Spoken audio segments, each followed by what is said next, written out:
McKinley was born January 29th, 1843 in Niles, Ohio. He was the 25th President of the United States of America. And he went to Allegheny College in 1859, and he was a total badass. He was like, oh, I'm William McKinley. I'm the coolest kid on campus. Like, there was no girls.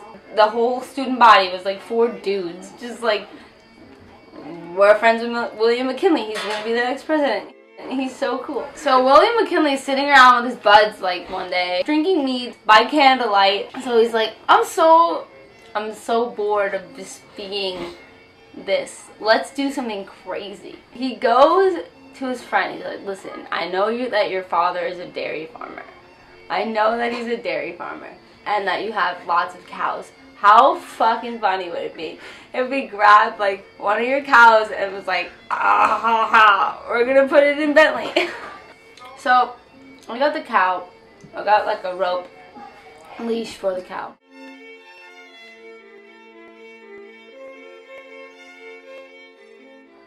And they get the cow up there. They're like, ha ha ha ha.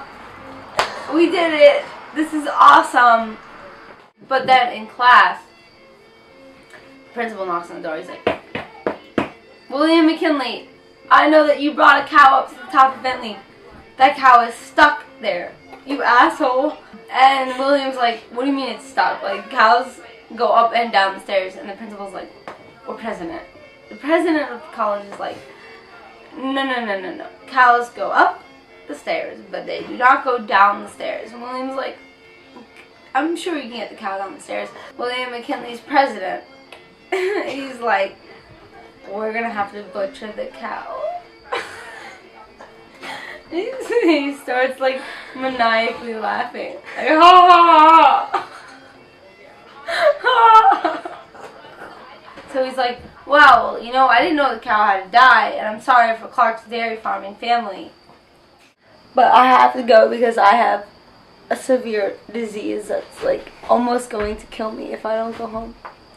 And his friends go, I'm so sad that this is happening to you, but you've been a great friend. That cow prank was pretty dope.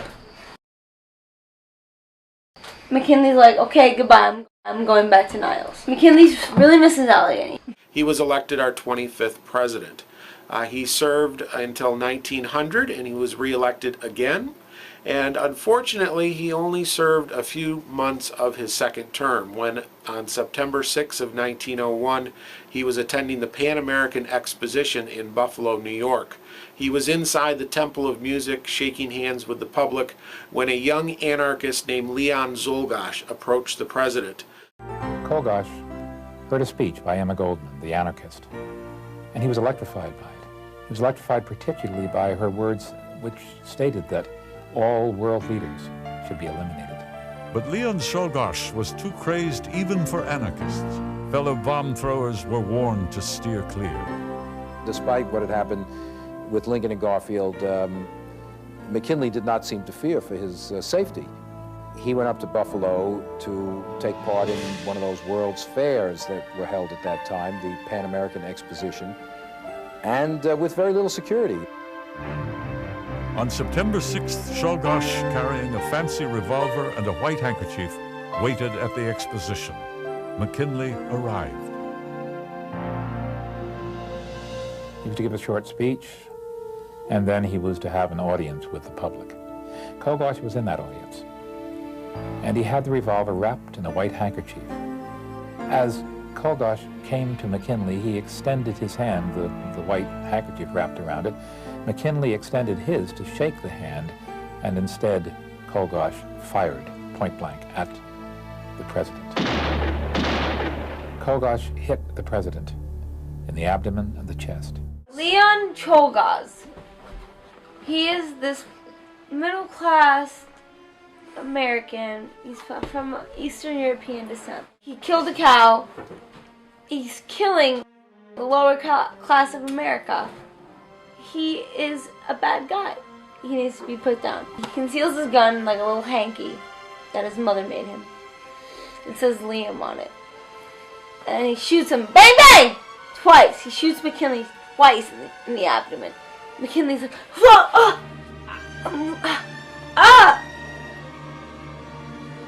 fuck, you shot me in the abdomen twice. McKinley staggered back, and his bodyguards leaped on Shogats and began pummeling him, and McKinley uttered words, "Be easy on him, boys." They quickly rushed President McKinley to a nearby emergency hospital on the fairgrounds, performed surgery on him, got out the bullet in the shoulder, but they were not able to locate the bullet in the stomach. Their failure to locate the bullet, largely because of McKinley's obesity, led to his death about a week later from complications. And unfortunately, that stomach wound developed gangrene, and the president died on September 14th, 1901, 8 days after he was shot. Now, following a brief service for the president in Buffalo, New York, the casket was loaded on board a train and taken to Washington, D.C., where he lay in state. Vice President was Teddy Roosevelt. Teddy Roosevelt was badass. He was all about natural parks. He loved the wilderness. He was a pretty good dude. He would say to his friends all the time, he's like, speak softly, carry a big stick. Teddy Roosevelt. Bitches. When McKinley died, Shogats, of course, was arraigned on first-degree murder charges, and after a very swift trial, the trial was over in 8 hours, was sentenced to death. He was executed by electrocution. And his last words were,